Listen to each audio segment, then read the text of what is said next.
नमस्कार मित्रों, मैं विनय आपका स्वागत करता हूं हमारे YouTube चैनल पर। आज मैं आपको बताने जा रहा हूं कि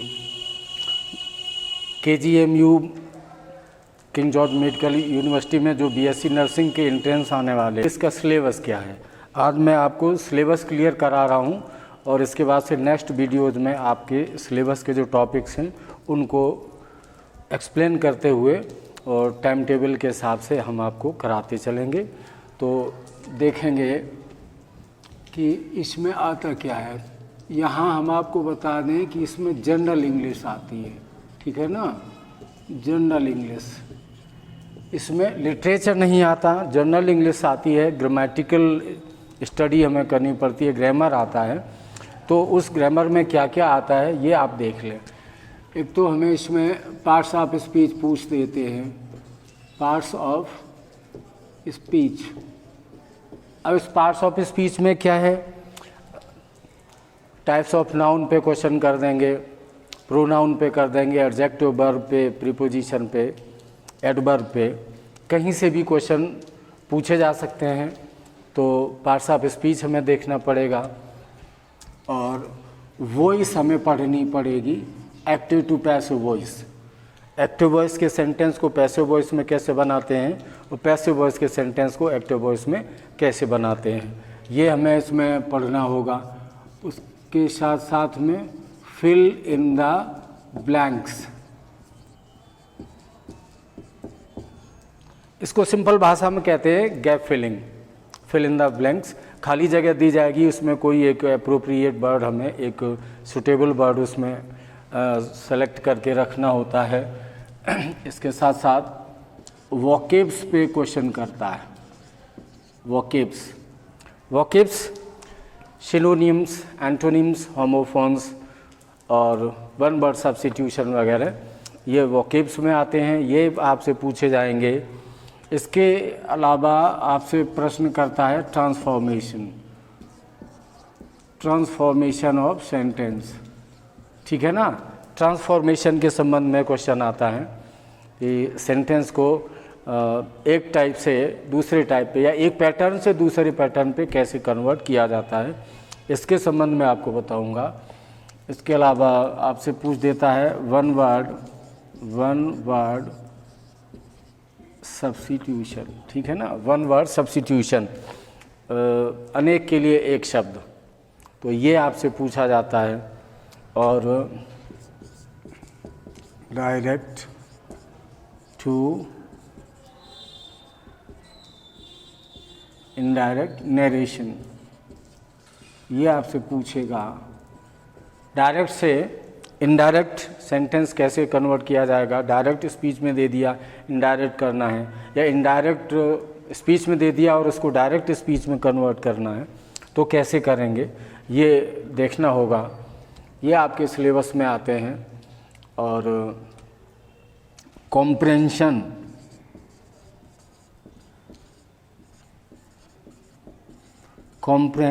पैसेज,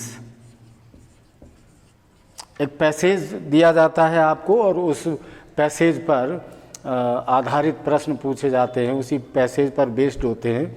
तो उस पैसेज को हम स्टडी करके और बहुत कम समय में उसको पढ़ते हुए और उसी के अकॉर्डिंग हम आंसर करते हैं कि इन क्वेश्चंस का आंसर क्या होगा। इसके अलावा आपको पढ़ना पड़ेगा बहुत छोटी छोटी चीज़ें, इसमें जो है ग्रामर के कुछ डिफरेंट पॉइंट्स से पूछ दी जाती हैं। एक सजेशन है मेरा यहाँ पर कि क्वेश्चन कैसे पूछे जाते हैं।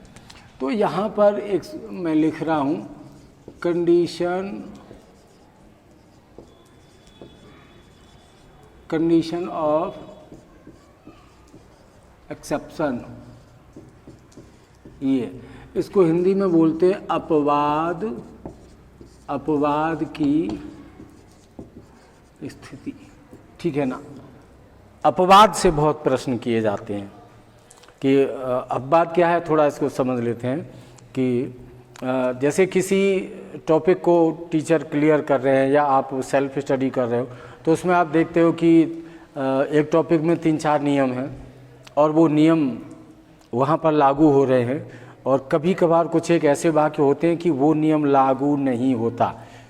तो बहुत रेयर केसेस होते हैं। मोस्टली जो टॉपिक में आपको नियम बताए गए वो उस पर अप्लाई होते, और जहाँ एक आध बार अप्लाई नहीं होते उसको बोलते अपवाद की स्थिति।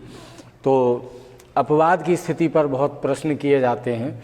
और दूसरा एक आप ध्यान रखिएगा कि माइनर लेवल जो क्वेश्चन करेगा आपसे, बहुत माइनर लेवल से क्वेश्चन करता है। वो कभी आपसे नहीं पूछेगा कि नाउन का डेफिनीशन बताइए, या प्रॉपर नाउन क्या होता है, या नाउन के टाइप्स कितने उनके नाम बताइए। जी नहीं, ये नहीं पूछेंगे। वो आपसे पूछेंगे मटेरियल नाउन या एब्स्ट्रैक्ट नाउन से। मोस्टली प्रॉपर और कॉमन से कम क्वेश्चन करते हैं, ज़्यादातर क्वेश्चन आपके मटेरियल नाउन से और एब्स्ट्रैक्ट नाउन से पूछे जाते हैं। तो अभी आगे नेक्स्ट वीडियो में हम आपको एक एक टॉपिक लेके क्लियर करके बताएंगे। तो यहाँ मैंने 2 पॉइंट आपको दिए हुए हैं, ये आपको ध्यान रखना है कि माइनर लेवल का मतलब बहुत छोटी छोटी चीज़ें पूछेंगे, बहुत छोटी, एकदम माइक्रो। और अपवाद की स्थिति आप ध्यान रखें। जैसे मैं आपको याद दिला दूं कि हमारे जो 12 टेंस हैं उसमें कहीं भी सेकेंड फॉर्म का यूज़ नहीं होता कॉमनली, ठीक है ना। 12 टेंसों में कहीं भी सेकेंड फॉर्म का यूज़ नहीं होता। अब एक अपवाद है, वो अपवाद क्या है कि पास्ट इंडेफिनिट के अफर्मेटिव सेंटेंस में सेकेंड फॉर्म का यूज़ होता है। तो ग्रामर में ऐसी बहुत सारी कंडीशन हैं, बहुत सारी स्थितियां हैं जहां पर अपवाद की स्थितियां लागू होती हैं। अभी जब हम लोग टॉपिक क्लियर करेंगे तो ये और अच्छे से समझ में आएगा। सिलेबस थोड़ा सा मैंने आपको ऑर्डिनरी लेवल पे बताया है, शेष आपको पता ही होगा, और आप अपनी बुक से कंफर्म कर लें, क्लियर कर लें और आगे से तैयार हो जाएं तैयारी के लिए। Thank you.